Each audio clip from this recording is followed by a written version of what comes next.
On poursuit ce On ne va pas se mentir consacré à la menace terroriste qui cible la France et à ce ratage du ministère de l'Intérieur qui n'a pas pu intercepter 3 djihadistes présumés qui rentraient de Turquie alors qu'ils étaient censés être attendus par les forces de l'ordre à leur retour à Paris. Et de ce qu'on a appelé, nous, dans l'équipe On ne va pas se mentir, des conflits à fragmentation. Alors on va commencer par ce qui est très différent aujourd'hui, je vais commencer avec vous, Myriam Benrad, ces actions menées par l'État islamique qui sont beaucoup plus difficiles à maîtriser que les actions d'Al-Qaïda qui déjà posaient de gros problèmes à ceux qui voulaient les combattre. Il y a une différence idéologique, doctrinale majeure déjà entre les deux organisations. Al-Qaïda, c'est la base en arabe, déterritorialisée, qui conduisait des actions finalement indépendamment du lieu. Donc ça visait à la fois les intérêts, la présence et les intérêts occidentaux dans la région et l'ennemi lointain. Donc c'est le 11 septembre, on va frapper les États-Unis en leur cœur. Donc il y avait cette notion de base, mais vraiment qui s'étendait à travers le monde avec une série d'actions et un ensemble de mouvements qui gravitaient vers cette base. C'était une franchise en quelque sorte. Là, l'État islamique, c'est différent. C'est vraiment du territoire, on veut conquérir. On veut placer sous son contrôle et encore une fois, comme j'ai dit, il y a eu une forme de recentrage sur la région parce qu'on a commencé assez symboliquement par l'Irak, qui est quand même le cœur, l'Irak et la Syrie, c'est les deux cœurs des deux califats historiques dans le monde musulman, et avec cette idée d'expansion dans la région, même si aujourd'hui, il est vrai que le début de l'intervention occidentale a légèrement modifié la donne, puisqu'on le voit, il y a un retour partiel aux objectifs qui étaient ceux d'Al-Qaïda. Et comme je le disais tout à l'heure, il y a donc un ensemble de cibles maintenant en Occident. Et surtout, ce qui est intéressant, c'est de voir les messages qui sont passés aux djihadistes en Europe, par exemple. On leur conseille désormais de rester chez eux et de ne plus aller vers l'État islamique dans la région, rester chez eux pour mener un certain nombre d'actions contre les intérêts dans leur pays d'origine. Et ça vaut particulièrement pour la France. Je citais ce communiqué. Je crois qu'il faut prendre encore une fois très au sérieux le fait qu'on ait menacé encore une fois la France sur le territoire national. Claude Guibal, est-ce qu'aujourd'hui, on est en 2014, donc 13 ans après les attentats du 11 septembre, est-ce que le monde est encore plus dangereux aujourd'hui ? Au moment des attentats du 11 septembre, tout le monde était en état de sidération. On n'imaginait pas qu'on puisse aller plus loin dans l'horreur terroriste, dans le djihadisme. Et on voit aujourd'hui qu'on a dépassé effectivement toutes les prévisions, toutes les lignes rouges, tout a explosé. Et j'aimerais pas le penser, mais je crois qu'on est encore loin de ce qui peut se produire encore. Comme Myriam Benrad vient de le dire, on est vraiment dans quelque chose qui est aujourd'hui incontrôlable. On est sur deux choses, c'est-à-dire qu'effectivement, par rapport à 2001, il y a ces réseaux sociaux. On est dans un autre territoire. Il y a le territoire physique qui est effectivement cette volonté d'établir d'abord sa puissance en tant qu'État. Et là, je vous rejoins totalement. C'est-à-dire que le groupe État islamique veut montrer sa capacité à administrer un territoire, à lever l'impôt, à administrer les services publics, la justice, etc. Et là, on est vraiment, j'allais dire, dans le texte de l'islam, sur l'islam, religion pour tout, pour le droit, pour la vie quotidienne, etc.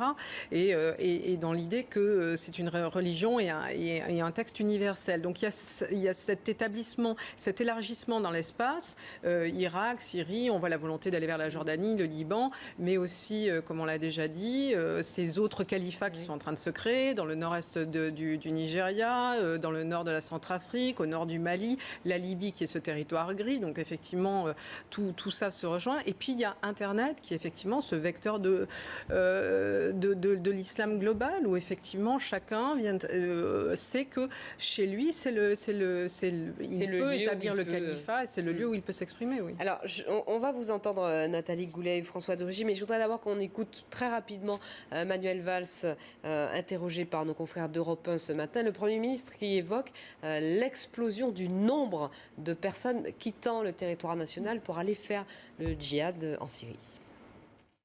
Depuis 2 ans, quand j'ai pris mes fonctions, il y a précisément 2 ans comme ministre de l'Intérieur, j'étais confronté à cette menace en notre sein même. À l'époque, il y avait une trentaine de Français qui étaient partis en Syrie ou qui voulaient y aller. Aujourd'hui, ils sont près de 1000. Comment faire pour lutter contre cet embrigadement de masse, finalement ? Ouais, je crois qu'il faut se dire qu'on est là dans un combat de longue haleine. On n'est pas dans quelque chose qui est juste un phénomène que l'on pourrait circonscrire et vite étouffer. La radicalisation religieuse, et là autour de l'islam, c'est un processus qui remonte à loin et qui malheureusement se développe partout dans le monde, dans tous les pays du monde où il y a une tradition musulmane ou dans les pays d'émigration comme la France. Après, il faut se dire qu'il y a des enjeux de sécurité. Il faut agir. La question de l'intervention en Irak, c'est pour ça que nous la soutenons, même si il y a beaucoup de questions qui restent. On n'a pas eu le temps d'en parler, mais quels sont les buts de guerre, quel est l'après. Nous souhaitons qu'il y ait une conférence internationale sur la paix et la sécurité avec le droit des minorités qui soit mis au cœur du sujet. Et puis, il y a un autre sujet quand même qui est plus large. C'est est-ce qu'il est possible, et peut-être ce qui se passe en Tunisie est une lueur d'espoir, qu'il y ait une séparation entre le religieux et le politique dans le monde musulman. Est-ce qu'il est possible qu'il y ait un développement de la laïcité, et je ne suis pas là pour dire que le modèle français de laïcité doit être exporté partout dans le monde, mais quand même, cette question de la séparation entre le religieux et le politique, je crois qu'elle est quand même au cœur de toutes ces questions. Et par ailleurs, dans les pays européens comme la France, il y a aussi ce travail de déradicalisation dont on parlait tout à l'heure, qui n'est quand même pas évident. On ne va pas faire des camps de déradicalisation, donc c'est par l'éducation, c'est par l'expression, je voudrais finir là-dessus, d'autorité, entre guillemets, musulmane, qui puisse dire aux musulmans, mais aussi aux non-musulmans, ça, ce n'est pas l'islam. Nathalie Goulet. Je voulais juste ajouter sur la situation qui est, à notre sens, à tous, je crois, beaucoup plus grave qu'en 2001.